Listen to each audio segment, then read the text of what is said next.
The Ayatollahs in Iran have dangerous enemies, and I don't just mean Israel and the United States.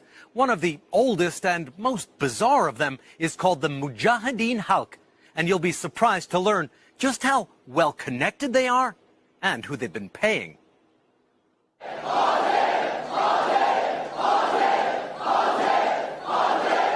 There's nothing the MEK likes more than hearing from famous Americans.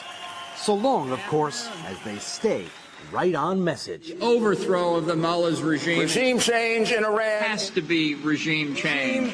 The speakers are paid well. What do you think is going to happen to that nuclear agreement? And they clearly relish the chance to share their strong opinions with a like-minded crowd. The president's lawyer, Rudy Giuliani, and national security advisor, John Bolton, were both regulars. There is a viable opposition to the rule of the Ayatollahs. The regime is evil and it must go. Free Iran!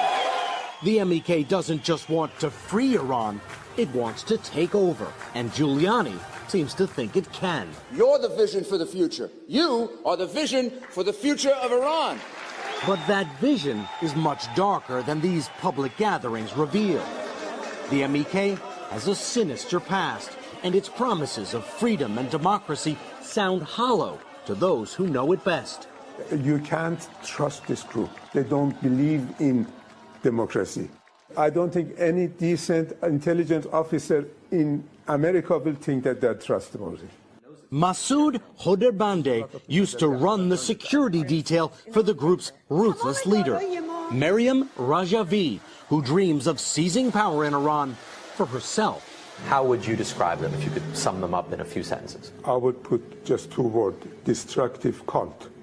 They control them financially, they control them physically, they control them emotionally. They see this group who says they have popular support, who's making all the right noises about overthrowing the mullahs.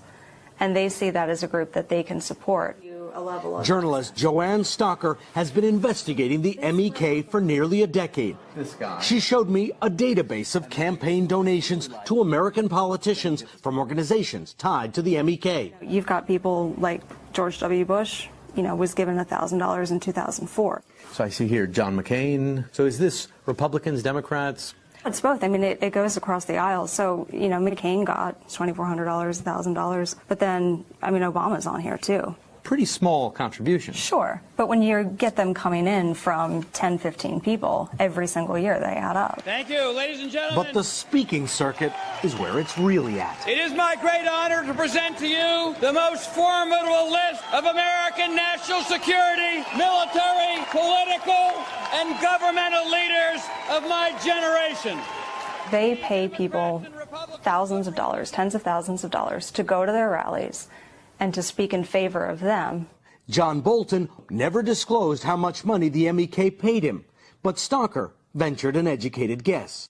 On the low end, $180,000, just based on what other people were making. 180. How do you come up with that number? Because other people were paid, we seem to have narrowed it down to about $20,000 to $30,000 a speech. No one really knows exactly where the MEK is getting all this money from. But Saudi Arabia is a pretty good place to start. I personally have brought money and gold from Saudi Arabia to Iraq for Mujahideen. You transported money and gold from Saudi Arabia? How did you do that? So it was 3 trucks of gold. With 3 trucks of gold? 3 trucks of bars? Gold. Yeah. I would say about a tonnage. Now the group's tentacles of influence have reached the heart of the American government. I personally find it pretty remarkable that anyone who could have had the ties to the MEK that John Bolton did could get a security clearance. I think it ought to cause people an awful lot of concern. As far as the MEK is concerned, their guy is in the White House. They're tied in this together. Who's their guy? John Bolton's their guy? John Bolton is the MEK's guy in the White House. John Bolton made it very clear what he thinks the White House should do. That the declared policy of the United States of America should be the overthrow of the mullah's regime in Tehran. A recommendation he's now in a position to shape into policy. Before 2019, we here will celebrate in Tehran. Thank you very much. Bolton's office didn't respond to our request for comment, but Giuliani did. He remembered very specifically when his relationship with the MEK began, September 2008. But he said he doesn't remember how much money they paid him over the years. He called the group's past designation as a foreign terrorist organization a mistake. But private citizens don't get to make that call. And that's not even the only issue here. The people who give President Trump advice on how to deal with Iran, they get their advice from the zealots you just heard about in that story.